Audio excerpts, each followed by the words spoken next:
Bismillahirrahmanirrahim. Assalamualaikum warahmatullahi wabarakatuh. Waalaikumsalam warahmatullahi wabarakatuh. Ya, semua sihat? Hai. Okey, alhamdulillah. Okey, sebelum kita masuk muka surat yang ni kan, yang kita last hari tu, sekejap saya kecil balik. Hari tu kita sampai 30 pula. 56 ni kan. Kita dah masuk yang ni, betul tak? Ni. Kan? 56 tapi 57 ni belum masuk. Betul ke? Siapa ingat?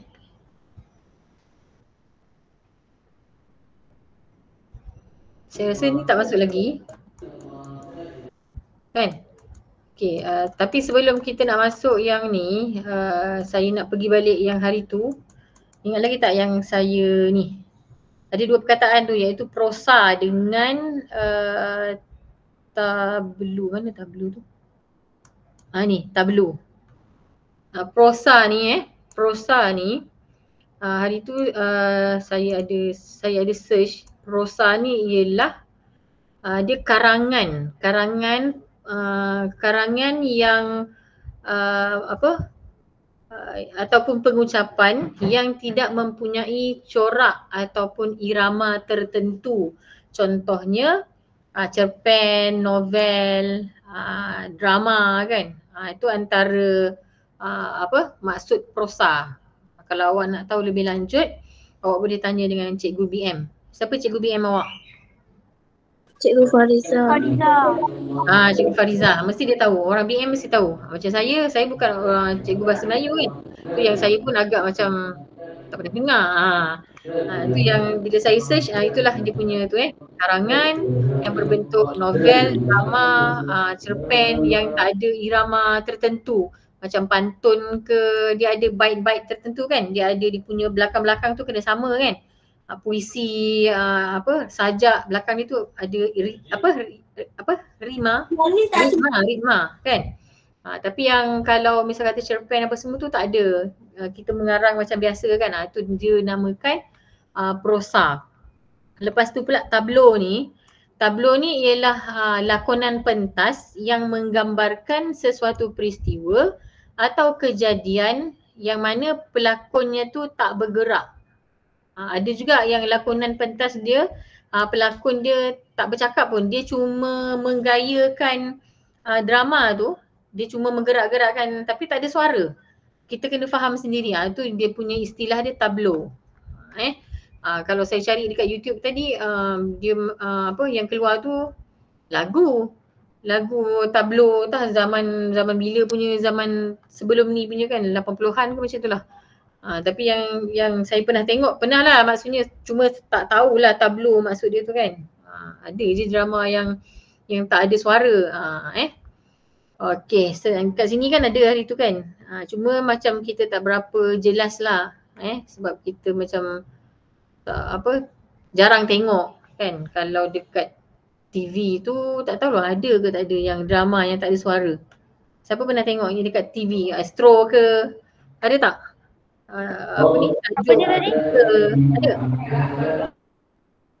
Yang menggunakan kaedah tablo ni. Sebab saya pun jarang tengok TV. Tu yang tak tahu tu. Okay. Cuma tu je lah kita nak tahu benda ada dua perkataan ni je, prosa dengan tablo tadi tu Tablo ke tablo, wallahualam lah. Saya pun tak tahu cara sebut sebenarnya, tablo atau tablo. Sebab bila guna waw ni kan kita boleh guna u ataupun o kan. Okey, kita kembali balik kepada kita punya pelajaran hari ni. Kita sambung Hari ni setengah jam je sebab memang seminggu setengah jam. Minggu lepas sebab kita gabungkan 2 minggu. So hari ni kita tak ada live quiz sebab saya ada bagi projek. Projek senang je projek tu. Saya gantikan dengan projek. Okey. Siapa nak baca? Yang ni kita boleh baca. Okey, Humaira laju je angkat tangan. Okey, Humaira baca. Museum Kesenian Islam. Museum Kesenian Islam merupakan sebuah museum yang menghimpunkan koleksi kesenian serta sejarah di dunia dunia Islam yang terbesar di Asia Tenggara.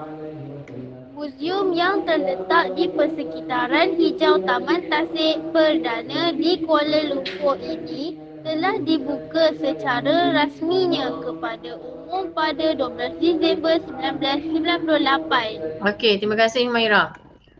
Okey, Muzium Kesenian Islam. Dekat KL ada sebuah muzium iaitu Muzium Kesenian Islam. Siapa pernah pergi? Siapa pernah sampai? Oh, Aliyah pernah sampai. Okey. Jadi dia merupakan antara salah satu muzium yang menghimpunkan koleksi kesenian serta sejarah dunia Islam yang terbesar di Asia Tenggara. Maknanya memang besarlah muzium yang ada kat Malaysia ni. Muzium kesenian tu. Kemudian muzium ni terletak di persekitaran hijau. Apa tu? Paling besar ke Zaza? Bukan paling besar. Dia kata di antara yang terbesar lah. Bukan yang paling besar. Bukan yang paling besar. Maksudnya bukan nombor satu lah. Tapi tak tahu lah ini sebab buku ni dibuat pada tahun cetakan dia masa COVID. Saya tak tahulah aku ada yang latest. Sebab sejarah ni kadang-kadang ada binaan-binaan yang baru, jadi dia mengatasi binaan yang kita tak tahu dekat negara lain kat Asia Tenggara kan. Kotlah dia ada buat pula yang lagi hebat kan. Kita tak tahu. Yang setakat yang ni dia kata yang terbesar. Saya tak pastilah dia punya ranking dia sebab dia tak ada pula kata yang paling terbesar di Asia Tenggara. Tapi boleh je kalau awak nak Google. Boleh tanya AI. Okey, seterusnya telah dibuka secara rasminya kepada umum pada 12 Disember 1998. Okey, dekat dengan Taman Tasik Perdana dekat KL. Ini adalah Muzium Kesenian Islam. Kalau awak boleh Google dekat internet pun boleh juga nak tengok kan. Walaupun kita tak pernah pergi, tapi dengan adanya cara internet sebenarnya kita boleh je nak nampak kan. Nampak seolah-olah macam kita dah sampai.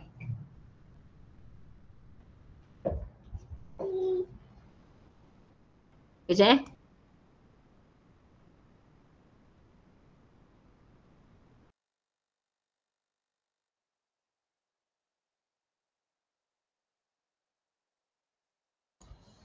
Okey, seterusnya. Bangunan muzium yang berkeluasan saya pula yang baca. Okey, Akil baca Akil.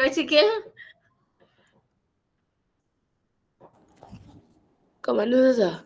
Bangunan muzium.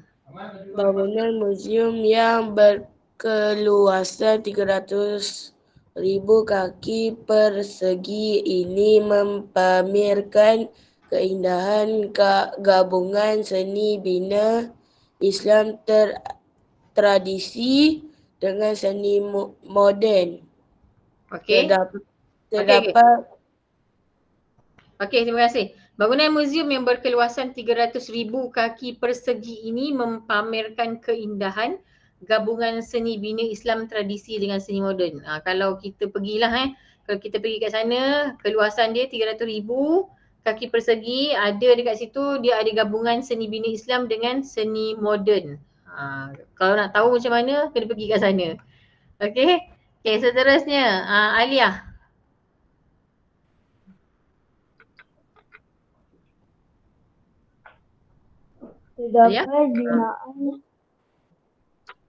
Terdapat binaan 5 buah kubah dengan hiasan yang berbeza pada bangunan muzium ini. Okey, terima kasih Aliyah. Terdapat binaan 5 buah kubah. Okey Aliyah. Sampai titik je, sampai titik. Maknanya awak baca sampai titik, okey berhenti. Okey, terima kasih. Terdapat binaan 5 buah kubah dengan hiasan yang berbeza pada bangunan muzium ini. Maknanya atas muzium ni dia ada 5 kubah. Lepas ni saya terangkan apa dia kubah. Okey, seterusnya. Siapa ni? Amirul Usop. Muzium ini mempunyai 12 buah galeri pameran utama iaitu Galeri Seni Bina, Galeri Al-Quran dan manuskrip manuskrip, galeri dunia Galeri Melayu, galeri dunia Melayu, galeri India, India, galeri Cina, galeri seramik, Piramid, galeri senjata dan perisai. galeri Galeri tekstil, tekstil, galeri kerja kerja kayu, kerja kayu, galeri kerja logam, logam, galeri barang kemas dan galeri batu wang. mata wang dan cap mohon. Okey, dekat sini. Okey, terima kasih Amirul. Museum ini mempunyai 12 buah galeri pameran utama yang macam Amirul sebut tadilah, ada galeri seni bina, Al-Quran dan manuskrip, dunia Melayu, India, Cina, seramik, senjata perisai, tekstil, kerja kayu, kerja logam, barang kemas, mata wang dan cap mohor. Ada banyak kalau misal kata awak excited nak tahu apa dia galeri-galeri yang ada 12 buah ni, awak boleh pergilah dekat Muzium Kesenian Islam. Okey, dekat saya surau saya dah azan. Berhenti kejap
Kan dia tanya je, kenapa tak ada?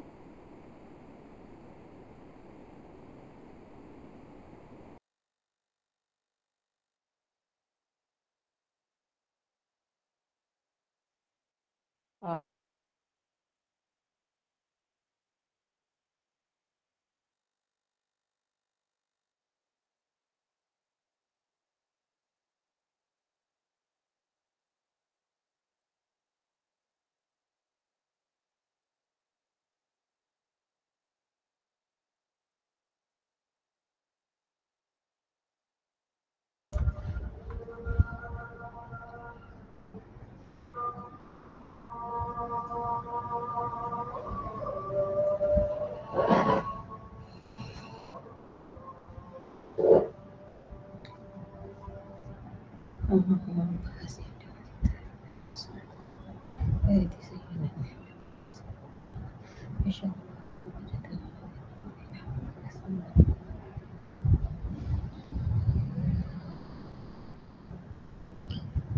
seterusnya siapa ni? Amira Nasuha.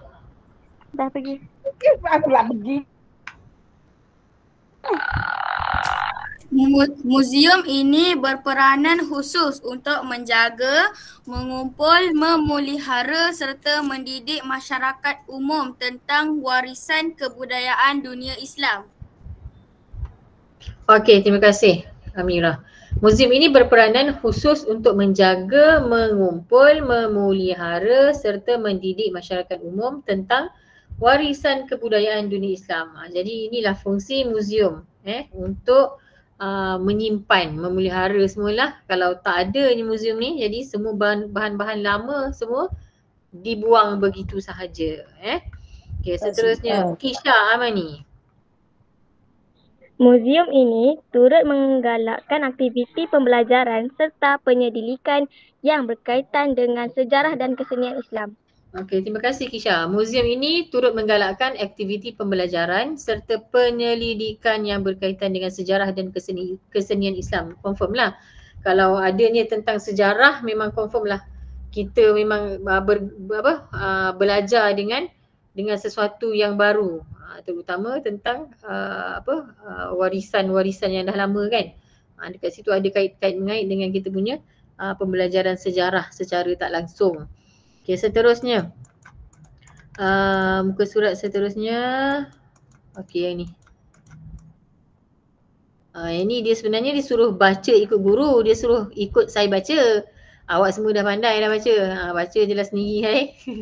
Okey, siapa nak baca? Hasif. Seni bina Islam. Seni bina Islam mempunyai nilai keindahan tersendiri apabila menekankan penggunaan geometri dan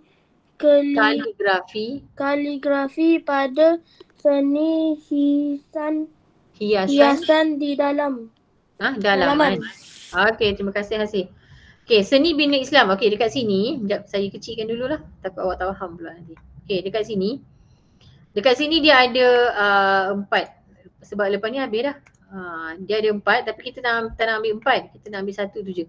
Kan ni cerita tentang kesenian Islam tadi tu kan. Yang ni, awak ingat lagi tak yang hari tu kita cerita tentang seni, sekejap saya besarkan balik. Seni untuk seni dengan seni untuk masyarakat. Kan ada 2 tujuan seni tu kan. Sama ada seni untuk seni ataupun seni untuk masyarakat. Kalau seni untuk seni dia ingat kan. Kalau seni untuk seni, dia cipta seni tu contoh macam melukis. Dia melukis, dia berkarya untuk diri dia sendiri sahaja ataupun untuk kalau memang dia punya hasil karya dia tu memang boleh dijual, boleh mendatangkan duit. So dia boleh jual untuk diri dia sendirilah. Itu personal. Tapi kalau seni untuk masyarakat ni, dia lebih kepada untuk kegunaan masyarakat. Contohnya macam kat sini ada tak ada cakap dia ada kait-mengait dengan yang sebelah ni. Mana yang mula-mula tu? Yang ni. Yang ni, seni ni. Yang seni tu ada pelbagai bidang yang ni. Seni hot, seni lukisan, seni muzik, seni suara, seni tembikar. Kalau contoh seni untuk masyarakat tadi tu, contohnya kalau seni muzik tu dia boleh menjadikan dengan seni tu dia boleh dia boleh mendatangkan manfaat kepada orang lain apabila orang lain mendengar lirik dia, menghayati lirik yang disampaikan. Contohnya kalau misal kata nasyid kan, dia menyanyikan sebuah nasyid, kemudian ada orang lain mendengar dan kemudian dia boleh insaf pula dengan nasyid tu. Ataupun seni muzik, contohnya kita punya lagu Negaraku kan, lagu itu yang seni lah maksudnya dia mendatangkan rasa kerakyatan, rasa kita macam menghormati, menyayangi negara kita kan, macam itulah maksud dia. Ataupun kalau misal kata yang lain, seni apa lagi ni? Seni bawah ni. Drama contohnya untuk masyarakat. Dia menterjemahkan idea seni dia tu, diterjemahkan supaya orang lain yang menonton drama dia tu mendapat manfaat, mendapat sesuatu, mendapat pengajaran daripada cerita tu. Sampai ada drama yang bila kita tengok, kita boleh menangis. Ada juga yang kadang-kadang drama tu memang sampai menyentuh hati, sampai kita terus automatik terus insaf dan terus berubah. Macam tu kan. Tu yang dikatakan seni untuk masyarakat. Okey. Seterusnya macam seni pakaian pula. Kalau seni pakaian contoh macam batik kan. Corak batik. Corak batik ni dia lebih kepada menonjolkan image Malaysia. Kan contohnya dengan corak batik yang ada bunga raya kan. Bila orang luar tengok je, ni corak apa? So dia nampak macam orang Malaysia dia ni dia punya lambang dia bunga raya macam tu kan. Secara tak langsung. Macam itulah. Okey, seterusnya kita kembali balik. Mana pula tadi ni? Okey. Kan. Okey, seni bina Islam ni sampai mana tadi? Okey, saya ulas balik semula Terima kasih tadi siapa? Hasif Dah lupa siapa yang baca. Okey, tadi Hasif baca seni bina Islam mempunyai nilai keindahan tersendiri apabila menekankan penggunaan geometri dan kaligrafi pada seni hiasan dalaman. Maksudnya ialah kalau kita lihat contohnya seni bina Islam ni dia lebih kepada macam dalam masjid. Kalau awak pergi mana-mana masjid, awak akan tengok sama ada di sekeliling dinding dia tu akan ada kaligrafi, akan ada tulisan-tulisan khat daripada macam-macam negara ada yang dia import jenis tulisan tu daripada negara luar. Ada yang kalau yang orang Malaysia sendiri yang boleh buat macam tu, so dia akan orang Malaysia lah punya tulisan kaligrafi orang Malaysia tu kaligrafi. Kalau geometri ni dia lebih kepada bentuk-bentuk yang kalau kita tengok contoh dekat kad ataupun kalau awak biasa buat Canva ataupun senang cerita yang kalau awak pernah tengok kad undangan yang untuk Ramadan ataupun untuk hari raya kan, dia punya design dia tu kita boleh tengok ni macam orang Islam punya design. Kalau macam orang kafir punya, orang Kristian, waktu hari Christmas kita akan perasan dia orang akan gunakan jenis snow kan, jenis yang ada bentuk salji kan, macam-macam tu lah dia punya. Maksudnya bila kita melihat dia punya design dia tu, kita boleh tahu yang tu Islamik punya. Itu contoh-contohnya lah tu geometri. Okey, seterusnya seni ini mempunyai saya pula yang baca. Okey, siapa? Khairin. Okey, Khairin. Seni ini mempunyai hubungan agama dari awal sejarah hingga kini. Okey, terima kasih Khairin. Okey, seni ini mempunyai hubungan agama dari awal sejarah hingga kini. Maksudnya daripada zaman dahulu sampai sekarang dia ada kaitan. Maksudnya memang daripada zaman dahulu lah dia punya ada kaitan geometri dan kaligrafi ni. Sebab daripada orang zaman dahulu pun memang dah ada menulis khat kan, dah ada juga geometri. Cumanya kita tak adalah tengok benda tu secara real, ni buku yang zaman dulu, tak adalah kan. Mungkin kalau dekat museum tu mungkin ada, cuma kita tak tahu. Okey, seterusnya Akil dah baca ke? Akil dah baca. Akil dah baca. Siapa lagi ni? Salah. Saya. Siapa tu? Amirah. Amirah Nasuha bukan dah baca ke? Dah baca. Amirah dah baca, orang lain. Humaira dah baca ke? Belum. Humaira dah baca tadi awal-awal. Dah. Siapa yang belum? Saya belum. Siapa yang saya tu? Amirah Nasuha dah baca dah tadi. Penipu. Saya. Siapa? Irina. Okey, Irina baca. Umumnya umumnya masjid. Ya. Umumnya masjid memiliki ciri-ciri seperti mihrab, mihrab, menara, menara, mimbar,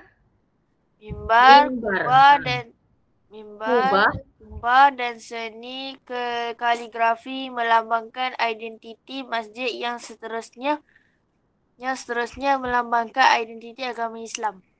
Yang melambangkan identiti. Bukan identiti tu bahasa Inggeris kan? Identiti kan? Salah. Kita kalau bahasa Melayu kan? Setahu saya lah, kot saya salah pula. Setahu saya identiti. Okey. Okey, terima kasih Masya. Okey, dekat sini dia ceritakan tentang secara umum masjid ni dia mesti ada memiliki yang pertama mihrab. Yang kedua menara, yang ketiga mimbar, yang keempat kubah dan juga yang kelima seni kaligrafi. Maksudnya khat lah, tulisan khat sama ada dekat luar bangunan ataupun dekat dalam bangunan yang melambangkan identiti masjid yang seterusnya melambangkan identiti agama Islam. Okey, saya nak share dekat awak apa dia kerja yang awak nak kena buat berdasarkan ni tajuk yang masjid ni. Saya tak nak buat yang susah-susah sebab kalau ikut yang dekat sebelah ni dia suruh saya buat, saya kena minta awak buat buku scrap tentang Muzium Kesenian Islam. Awak nak buat ke? Ni. Bersyagah lah kalau nak buat. Tapi kalau tak nak tak Muzium Kesenian Islam. Awak kena cari maklumat. Lepas tu awak kena buat buku scrap tentang Muzium Kesenian Islam yang tak pernah pergi pun lagi. Tu saya rasa macam agak susah bagi awak. So saya bagi kerja yang senang je. Tak apa, Kerja yang senang je. Saya harap semua buat sebab yang ni individu tau. Bukan kerja berkumpulan. Benda yang sama lebih kurang Canva itu. Sekejap saya share yang dia punya kerja tu macam mana. Okay, so ini adalah kerja yang awak kena buat. Mana pula? Tak keluar ni. Okay, dah keluar dah. Okay, ni adalah kerja yang awak kena buat. Mana saya punya? Ni dia. Okay, awak nampak kan? Boleh tak besar? Tak boleh besar pula. Okay, dekat sini. Nampak. Nampak Nampak. Okay, nampak Okey, dekat sini saya akan share nanti link template ni untuk individu. Okey, untuk individu awak akan tulis nama, kemudian tulis kelas awak dalam Jawi. Sebab saya nak tengok macam mana awak mengeja nama awak dengan tulisan Jawi. Sebab kadang-kadang ada yang salah kan. Okey, kemudian awak kena buat, yang pertama awak kena buat, awak kena pilih masjid mana yang awak nak kena buat. Ni saya bagi contoh saja Contoh yang saya ambil sekarang ni adalah Masjid Al-Bukhari dekat Al-Usta Kedah. Saya dah pernah pergi masjid ni tapi saya tak adalah gambar tu saya tahu letak kat mana. Tapi tak adalah saya ambil semua gambar-gambar ni. Yang ni saya ambil daripada Google je. Nak contohkan dekat awak. Cumanya awak jangan pergi ambil dekat Google.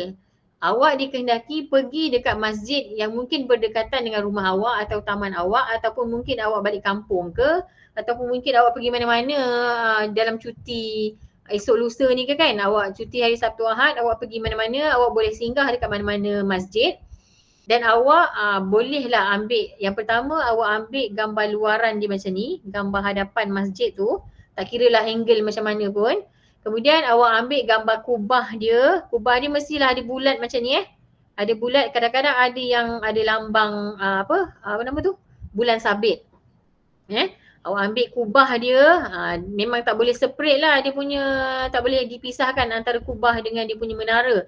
Kemudian awak kena asingkan menara dia macam ni, awak ambil snap crop lah awak punya gambar tu ambil menara sahaja macam ni. Kemudian awak ambil dalam dia punya mihrab. Ni mihrab dia macam ni. Mihrab tu adalah tempat, ada satu tempat dekat masjid, biasanya dia ada macam ke dalam sikit kan. Yang tu, ni nama dia mihrab. Kemudian awak ambil lah dia punya mimbar. Mimbar ni masing-masing tak sama dia punya masjid. Ada yang kecil, ada yang besar. Macam ni saya kira macam besar ni. Awak ambil gambar semua tu. Kemudian awak masukkan dekat awak punya template ni. Tapi jangan edit template saya ni Awak kena use template for new design. Yang ni saya nak tekankan. Use template for new design. Jangan ubah yang sedia ada. Kalau awak pergi dekat edit template ni, saya punya ni semuanya akan berubah. Semua ni akan berubah. So, use template for new design. Kemudian awak dah selesai awak buat, kemudian awak share. Awak share, lepas tu awak akan download dan send dekat saya secara personal. Boleh? Dekat mana Ustazah? Dekat Canva. Ya, memang saya akan sharekan link Canva ni template dia saya akan sharekan nanti.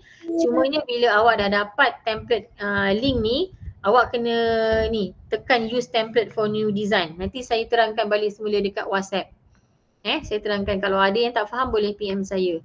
Yang ni saya bagi masa bukanlah kejap-kejap je awak nak siap, sebab saya pun biarlah awak buat tu, biarlah yang apa, kan semua sama je kat Masjid Taman Bandar Senawang, itulah rupanya kan. Biarlah ada variety sikit kan, maksudnya adalah banyak masjid yang awak boleh pergi kan. Masjid kat kampung ke, masjid kat mana ke kan. Awak berjalan lah masa tu lah awak, jom mak, Ustazah bagi kerja, jomlah jalan. Kalau tak awak memerap je kat rumah kan. Awak pergilah masjid mana-mana, awak ambil gambar, kemudian awak masukkan dalam Canva ni. Boleh? Mihrab tu macam ni. Dia macam dia ada ke dalam sikit. Dia punya, nanti awak boleh search dekat dalam Google. Awak search mihrab tu macam mana. Sebab dia lain masjid lain dia punya mihrab tu. Tu yang sebab saya punya gambar tu kecil kan. Sekejap kalau saya boleh sharekan dia punya, ada yang lain-lain pula. Okay, sekejap saya share. Sekejap takut ada yang tak faham kan.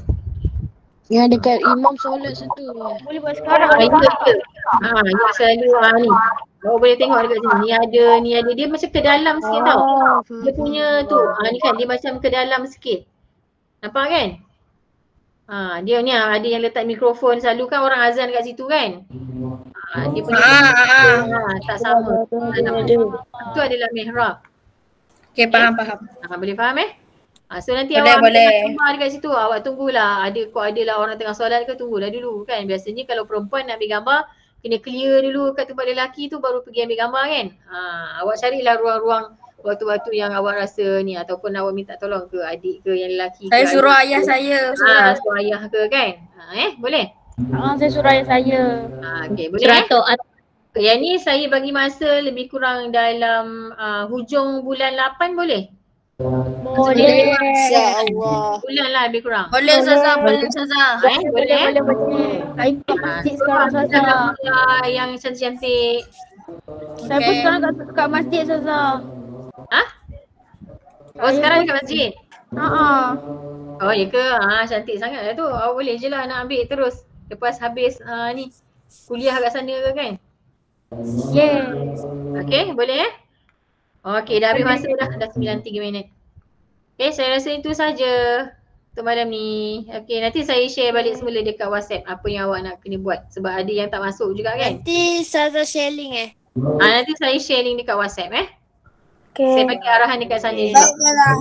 Okay, Assalamualaikum. Assalamualaikum. Waalaikumsalam. Okay. Okay, bye. Assalam. Dah habis dah ke? Dah habis dah. Oh, awal ni.